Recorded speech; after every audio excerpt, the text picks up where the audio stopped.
কিন্তু শুধু ঢাকা না, ঢাকার আশেপাশে গাজীপুর, নারায়ণগঞ্জ সমভাবে অবাসযোগ্য। তাহলে আপনি যদি ঢাকা মহানগরী দেখেন, ঢাকার পাশে গাজীপুর, নারায়ণগঞ্জ মিলে এই 3টা শহর মিলে যে বড় মেগা শহর, হ্যাঁ, এই শহর কিন্তু মারাত্মকভাবে অবাসযোগ্য। এবং এই অবাসযোগ্যতা মানে একটা হচ্ছে যে ট্রাফিক জ্যামে আটকে থাকে, সেটা তো আসলে আমাদের সময়ের নষ্ট। কিন্তু এই যে ভূমিকম্পের দিক দিয়ে যে এই ঝুঁকিটার কথা বলা হচ্ছে, আনসারী স্যারও যেটা বললেন যে 70-80 ভাগ ভবন ইতিমধ্যে 5.7 মাত্রার ভূমিকম্পে তার ক্র্যাক দেখা দিচ্ছে। আমরাও বিভিন্ন পরিকল্পনার বিভিন্ন অ্যানালাইসিসে দেখেছি ঢাকার 60-70 ভাগ ভবনই তো আসলে ঝুঁকিপূর্ণ। যদি আপনি 7 ম্যাগনিটিউড তো পরে কথা, 6.5 মাত্রা ম্যাগনিটিউড আসলেও সেটাকে রেজিস্ট করার মতো এবং তার এপিসেন্টার যদি এত কাছে হয় তাহলে এটার জন্য একটা মারাত্মক পরিণতির বিষয়। এখন আমরা তো ভূমিকম্পের যে রিটার্ন পিরিয়ড যদি 100 ধরেন এবং বাংলাদেশ এবং তার আশেপাশে যে ভূমিকম্পের প্রবণতা, তাহলে বাংলাদেশ তো সকল বিচারেই বাংলাদেশের যে কোনো ভবন কিংবা অবকাঠামো তার অবশ্যই আর্থকোয়াককে বিবেচনা করে নিয়েই তো করার কথা ছিল।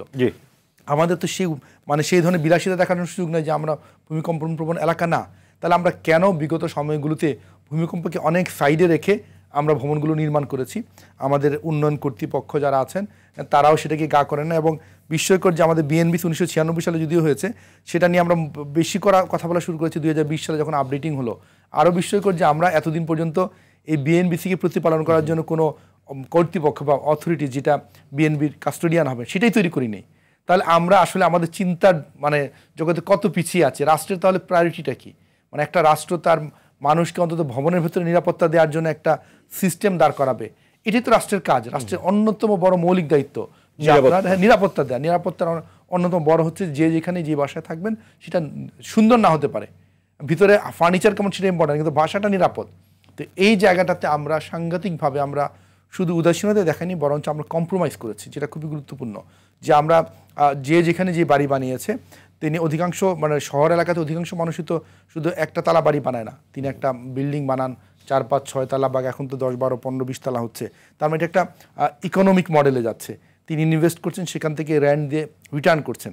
তাহলে এটা কোনো ভলান্টারি ওয়ার্ক না, বা এটা হ্যাঁ। তাহলে এই ধরনের ক্ষেত্রে কিন্তু রাষ্ট্রের তো সেই ধরনের উদাসীনতা দেখানোর কোনো সুযোগ নাই যে কেউ ভায়োলেশন করে বিল্ডিং বানাচ্ছে, তার কনস্ট্রাকশন কোয়ালিটি দুর্বল, হ্যাঁ, অনুমোদন নিচ্ছে না, এটা তো বিস্ময়কর।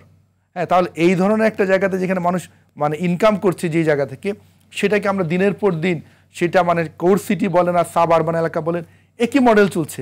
অথচ রাষ্ট্র এই ঢাকার ইমপ্রুভমেন্ট ট্রাস্ট দিয়ে শুরু, এখন রাজুক, এটা তো অনেক বছর ধরে এগুলো আছে। তো তাদের কাজটা কি? তাদের মূল কাজ ছিল উন্নয়ন নিয়ন্ত্রণ করা। যে যেখানেই আমাদের যখন টিআই অ্যাক্ট ছিল, বিল্ডিং কনস্ট্রাকশন অ্যাক্ট, পরবর্তী ইমারত বিধিমালা বলা আছে, সেখানে বলা আছে একটা বিল্ডিং বানালেও রাজুকের অনুমতি নিতে হবে, ইট খসালেও অনুমতি নিতে হবে। তাহলে এত এত আইন তৈরি করলাম, তাহলে সে কি করলো? এখন রাজুক বললে একটা সিস্টেম, রাজুক বললেই যে রাষ্ট্রের অন্য অর্গানগুলো এর থেকে দায়মুক্ত এমন না। তার সাথে রাজুকের সাথে মন্ত্রণালয়, পুলিশ প্রশাসন, জেলা প্রশাসন, সিটি কর্পোরেশন, এই যে একটা সিস্টেম রাষ্ট্র তৈরি করে, সেটা তার প্রধান অঙ্গীকার থেকে মানুষের জীবনে নিরাপত্তা দেয়া। তাহলে সে কেন তার আইনগুলো করলো? সে 53 সালের আপনার আইন আছে, টিআই অ্যাক্ট আছে, হ্যাঁ, বিসি অ্যাক্ট আছে, এত বছর আগে আইন আছে। তাহলে আমরা কেন এত বছর পরে বলছি যে আমাদের নতুন করে শুরু করতে হবে? তাহলে রাষ্ট্র মানুষের জীবনকে নিয়ে সবসময় উদাসীন করেছে। এবং এই ক্ষেত্রে ভূমিকম্পের বিবেচনাটা, যেটা আমাদের ঐতিহাসিকভাবে এই রিজনে বড় বড় ভূমিকম্প, যে ভূমিকম্পের লেভেল এত যে আমার যমুনা নদীর গতিপথ চেঞ্জ হয়ে গেল, তাহলে তার ডেভাস্টেশন কত। সেই সময়টাতে জনঘনত্ব কম থাকাতে মানুষের মৃত্যুটা কম হয়েছে। এখন তো ইমারত ছিল না, হাই রাইজ ছিল না, জনঘনত্ব কম ছিল, আমরা তুলনামূলকভাবে বেঁচে গিয়েছিলাম। কিন্তু এখন যেভাবে আমরা এই যে ঢাকা শহর বলেন, এদিকে ময়মনসিংহ শহর যেভাবে বড় হচ্ছে, সেখানে যেভাবে বিল্ডিং গুলো গায়ে গায়ে লাগিয়ে তৈরি করা হচ্ছে। ঢাকা তো আসলে ঢাকাও না, এখন এদিকে আপনি যদি গাজীপুর, নরসিংদী আর এদিকে ধরেন কুমিল্লা পর্যন্ত, আমি সেই কথাটাই এবং ঢাকার যেই ভবন নিয়ে ঢাকার যে সমস্যাগুলো আপনি প্রতিটা মফস্বল শহরে তাই দেখবেন। তাহলে এই বাস্তবতা আসলে আমরা নিজের মৃত্যুফাটটা তৈরি করেছি। ভূমিকম্প ইটসেলফ কোনো বড় সমস্যা না, কিন্তু আমরা অনিরাপদ যে ভবন বানিয়ে, অবকাঠামো বানিয়ে আমাদের মৃত্যুফাটটা এত বড় করেছি।